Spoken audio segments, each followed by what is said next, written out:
Iris Varela entrena reos para defender la soberanía nacional. Desnutrición en cárceles venezolanas. Mueren de hambre 11 reclusos. Alex Saab pide examen médico luego de ser trasladado de cárcel. Teme por su vida. RCTV regresó al corazón de los venezolanos. Les contamos.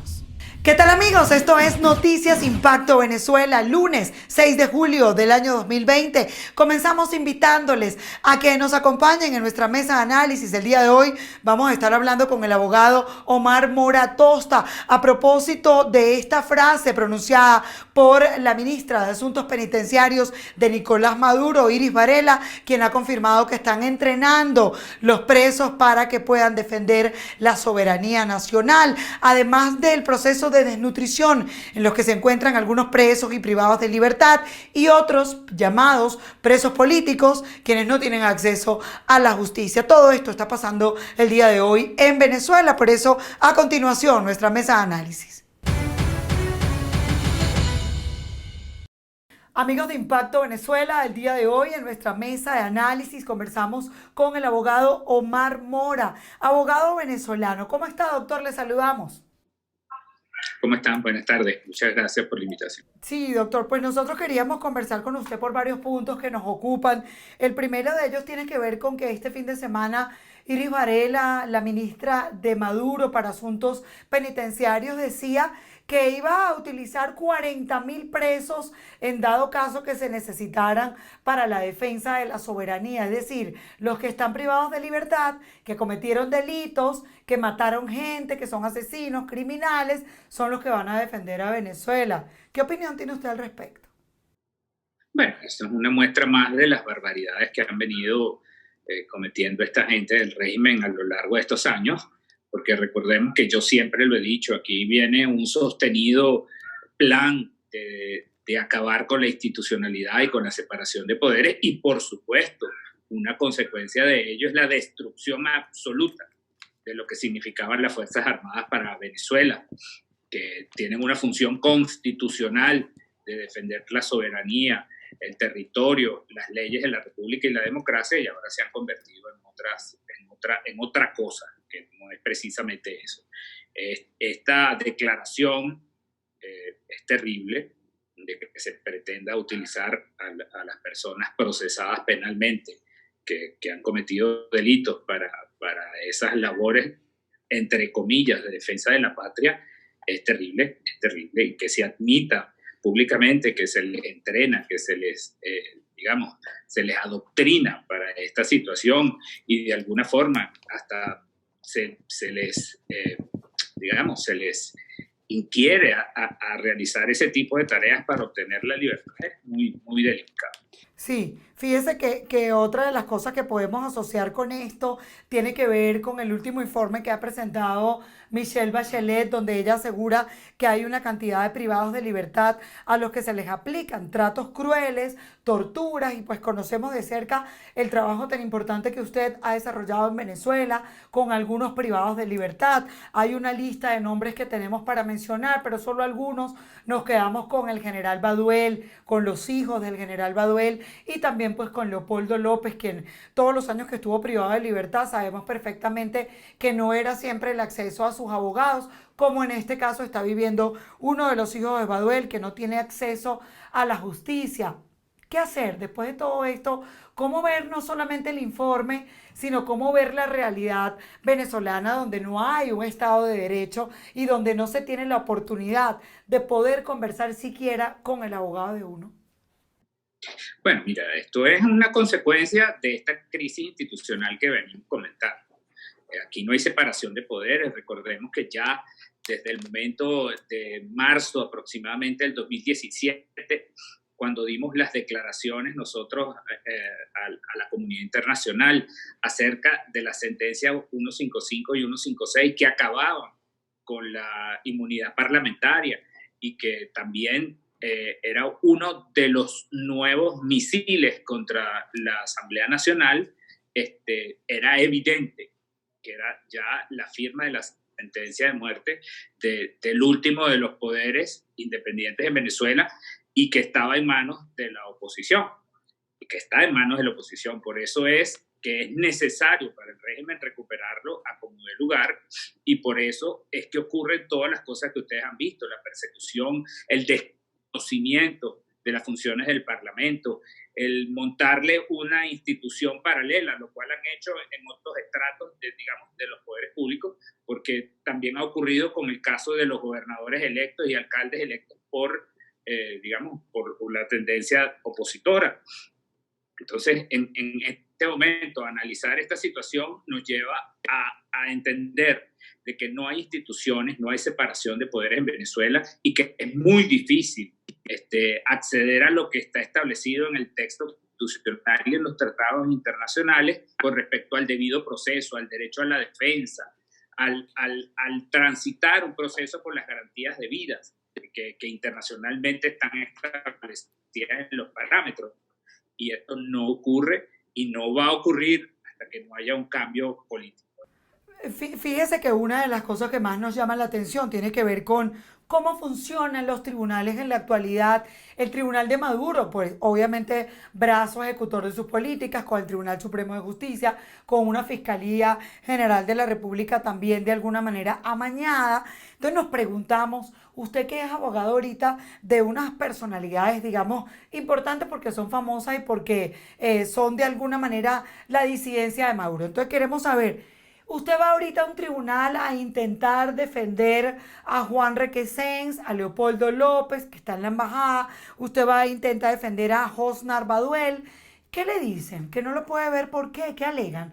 No hay tribunales abiertos, son tribunales express que se activan de vez en cuando. ¿Cómo funciona eso?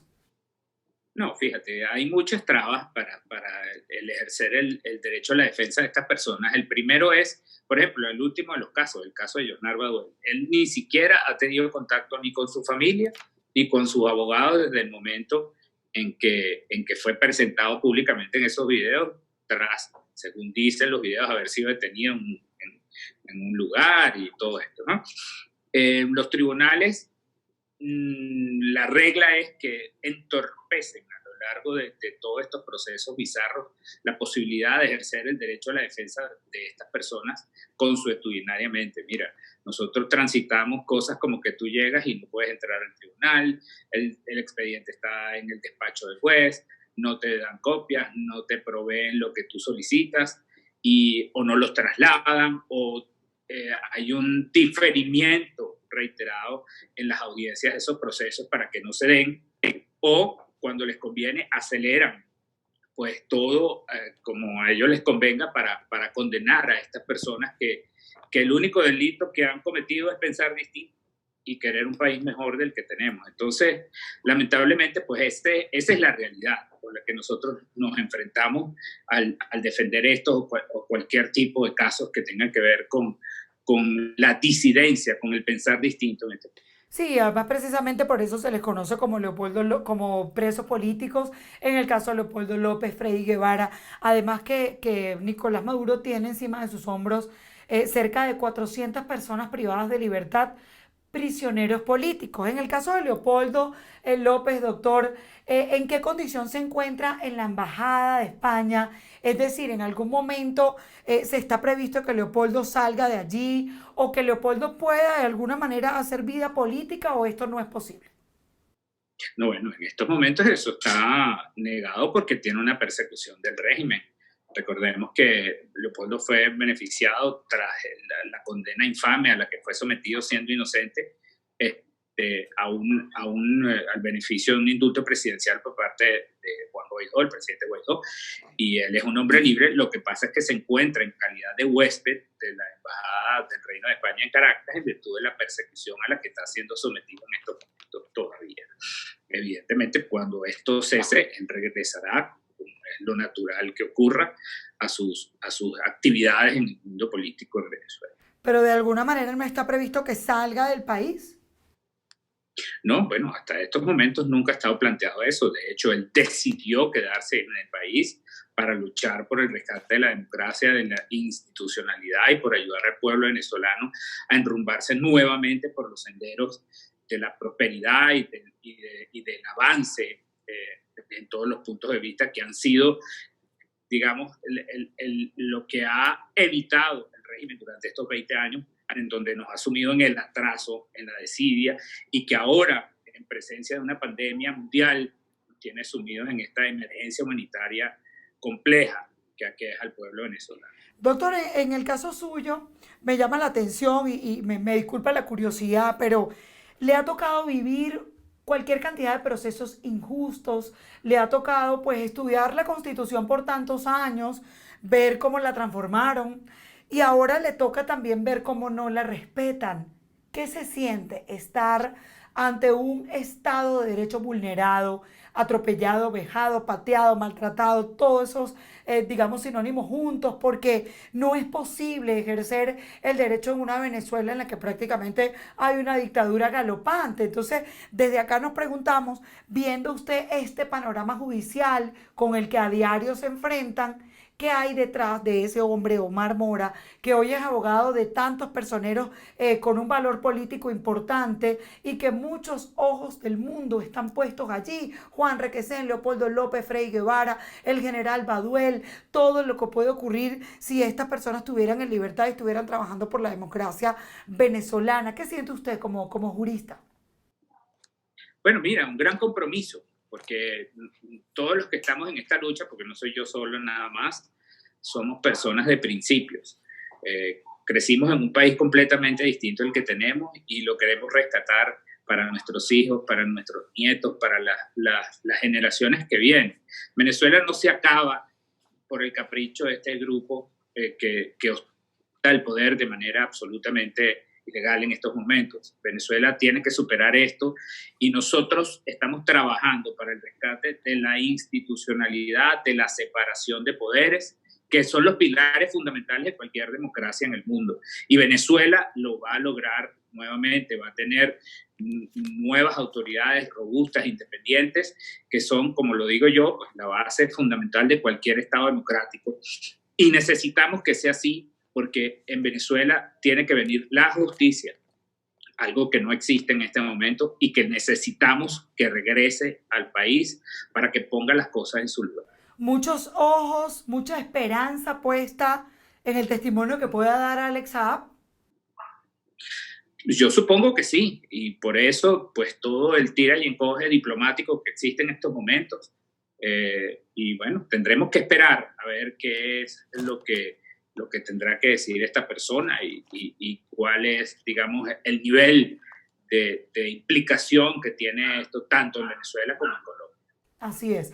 Bueno, doctor, le damos las gracias por habernos acompañado, el mayor de los éxitos. Vamos a seguir en contacto siempre porque nos gusta de alguna manera sacar una radiografía de todo lo que está pasando, no solamente con los presos políticos, sino con este panorama siempre tan noticioso que tiene Venezuela. Gracias por haber estado con nosotros. Muchas gracias, Carla. Y sí, como tú lo acabas de decir, la radiografía es el informe Bachelet, que recientemente ha sido dado a conocer. Nuevamente evidencia que en Venezuela se siguen violando sistemáticamente derechos humanos y que el pueblo venezolano pues está sumido en una crisis humanitaria compleja y ahora con todavía algo adicional, que es lamentablemente la presencia de la pandemia del COVID-19. Así es. Gracias, doctor. Feliz tarde.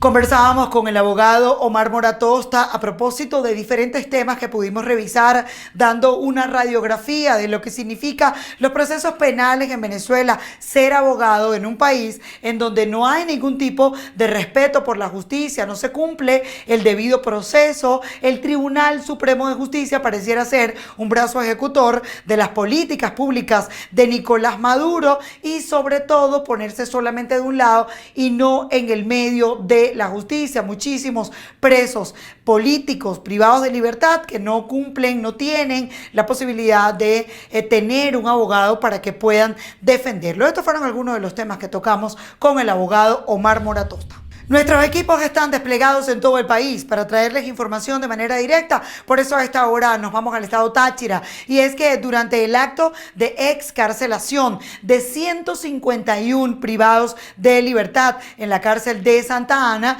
la ministra de Asuntos Penitenciarios del régimen de Nicolás Maduro, Iris Varela, aseguró que en este recinto serán recluidos Juan Guaidó y otros dirigentes de oposición. El reporte lo trae a esta hora Marine Glot. Durante el acto de excarcelación de 151 privados de libertad de la cárcel de Santa Ana del Táchira, la ministra de Asuntos Penitenciarios, Iris Varela, aseguró que en ese recinto serán recluidos Juan Guaidó y otros dirigentes de oposición.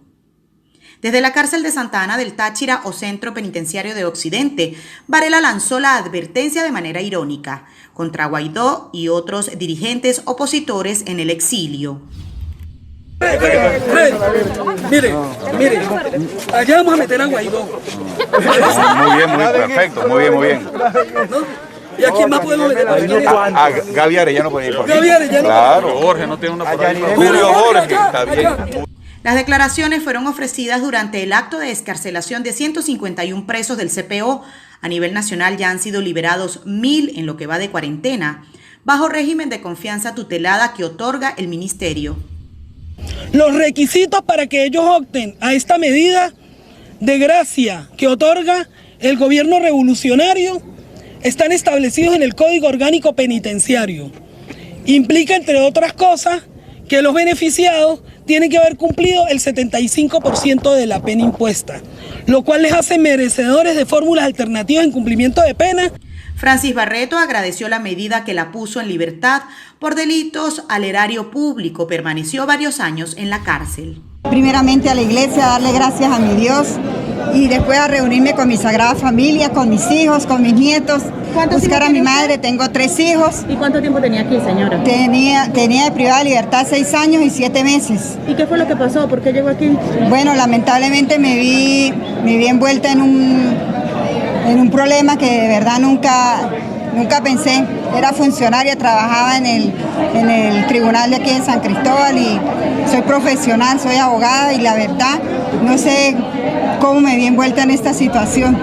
Por otra parte, la ministra Varela destacó que no hay casos positivos de COVID-19 en las cárceles de Venezuela. En Táchira, Marine Glot, somos Impacto Venezuela.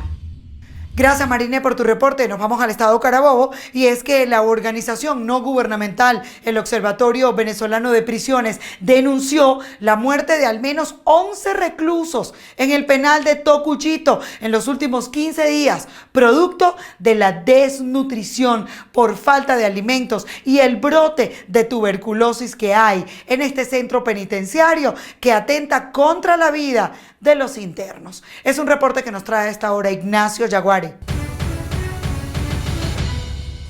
Carla, gracias por el contacto, amigos de Impacto Venezuela. El tema penitenciario está dando mucho de qué hablar, sobre todo luego de la más reciente liberación de al menos 150 hombres privados de libertad en el estado Táchira. Sin embargo, acá en el estado Carabobo son otras las noticias en torno al tema carcelario. Y es que la directora del Observatorio Venezolano de Prisiones, Beatriz Girón, aseguró que al menos 11 reclusos han muerto en los últimos 15 días en el internado judicial de Carabobo, mejor conocido como el penal de Tocullito. Esto debido a la falta de alimentos y al brote de algunas enfermedades. Escuchemos parte de las declaraciones. Estos presos han muerto por desnutrición y la desnutrición ha llevado a que sean presa fácil de una tuberculosis que lo ha llevado a la muerte. Tenemos que recordar que el internado judicial de Tocullito alberga 5.000 hombres distribuidos en la mínima, la máxima y el centro de formación Hombre Nuevo Libertador. Girón fue enfática en señalar que las cárceles son responsabilidad del Estado, quien debe velar no solo por la alimentación, sino por la salud de todos los presos. Estas muertes no se pueden seguir sucediendo, está bajo la responsabilidad del Estado el ingreso de alimentos y que estos tengan la atención debida y adecuada por cualquier enfermedad. La tuberculosis no puede seguir matando a nuestros presos y además la desnutrición como responsabilidad del Estado tiene que ser atendida por las autoridades. La directora de la ONG no hizo referencia sobre si se darán nuevas liberaciones en el penal de Tocuyito tal y como ocurrió a finales del mes de abril, donde fueron excarcelados más de 380 hombres. Desde el estado Carabobo, Ignacio Yaguare, Somos Impacto Venezuela. Gracias, Ignacio. Nos vamos a las costas venezolanas, al estado Vargas. Y es que más de 150 reos están desesperados porque los tribunales no están trabajando. Y mientras tanto, ellos están hacinados, sin agua y en condiciones totalmente infrahumanas. La información la comparte a esta hora Ami Torres. Sí, gracias Carla. El contacto lo establecemos desde el estado Vargas para llevarles información acerca de la huelga de hambre que iniciaron los reos que permanecen recluidos en el Centro de Detención Preventiva del Cuerpo de Investigaciones Científicas Penales y Criminalísticas en Caraballeda. Y es que luego de la huelga que iniciaron al mediodía del pasado viernes, se presentó a este centro la fiscal segunda Amaranta Vázquez junto a su auxiliar Francis Laverde, quienes estuvieron reunidas con los privados de libertad por al menos 3 horas para escuchar cuáles son sus peticiones.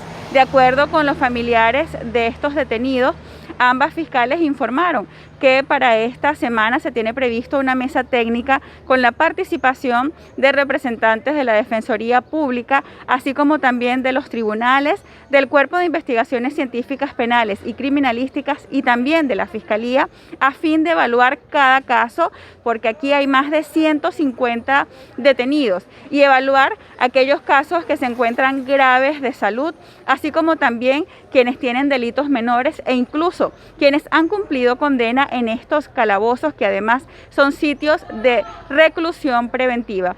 Pero dejemos que sea precisamente una de estas parientes quien nos cuente cuál era su preocupación a propósito de esta huelga. Y ellos quieren llamar la atención, pedir una ayuda humanitaria, ¿verdad? Ya que estamos en medida de cuarentena y en una pandemia, para que el proceso tenga celeridad, que sus casos sean llevados con celeridad, que no haya retardo procesal y que ellos puedan pues solventar esa situación lo antes posible. Gracias, Ami. Continuamos con más información. Y es que Alex Saab sigue dando de qué hablar. Esta vez fue trasladado de centro penitenciario y eso hizo que pidiera a las autoridades de dicho centro de reclusión un examen médico, porque según trascendió a algunas fuentes del diario colombiano El Tiempo, teme por su vida y cree que lo puedan asesinar. Estados Unidos reforzó la seguridad de la región ante las especulaciones con el caso Saab. La detención del empresario colombiano ha causado controversia en varios gobiernos internacionales. Por ello, Cabo Verde se ha encargado de priorizar la seguridad del caso para evitar imprevistos. Hoy, hermanas, hermanos, el reto es inmenso. Y el reto solo lo podemos alcanzar en unidad. Por eso celebro la participación activa de todas las organizaciones políticas y quiero darle un abrazo de solidaridad a todos quienes están conectados dentro y fuera de Venezuela, porque solamente, como lo acaba de decir Juan Pablo Guanipa, solamente en unidad, hermanas, hermanos, solamente en unidad nosotros vamos a poder conquistar la nueva y la segunda independencia. Hoy, hermanas, hermanos, nosotros celebramos el 5 de julio de 1811, que fue un primer paso hacia la independencia. Fue un paso que tuvo que pasar por un proceso muy largo de altos y de bajos, de victorias y de derrotas, antes de consolidar la independencia y antes de fundar la república. Entrenadores de gimnasios en Barquisimeto, Estado Lara, sienten que no están dadas las condiciones para que puedan seguir abriendo estos espacios al público. El reporte lo trae a esta hora Ramón Vélez. Los preparadores físicos aseguran que estos espacios cerrados no están aptos para seguir abriendo sus puertas debido a que estos lugares no son seguros y en alguno podría presentarse un caso de COVID-19. Si vamos a nuestros establecimientos a entrenar, no estamos garantizando 100% el bienestar de las personas. Por ende, te pido que sigas en casa y que sigas entrenando de manera online con tus entrenadores o todos aquellos que entrenan bajo nuestro sistema. Es lo mejor que podemos hacer y son órdenes directas de las autoridades de la Organización Mundial de la Salud. No debemos de flaquear, no debemos estar en la calle, no debemos todavía ocupar nuestros espacios de entrenamiento. Vamos a hacer de nuestra casa un gimnasio, vamos a hacer de nuestra casa un templo de bienestar físico y mental para cada uno de nosotros. Este entrenador manifestó que la mejor opción ante la pandemia del coronavirus es seguir realizando ejercicios desde casa. Para muchos clientes de gimnasios, la rutina cambió.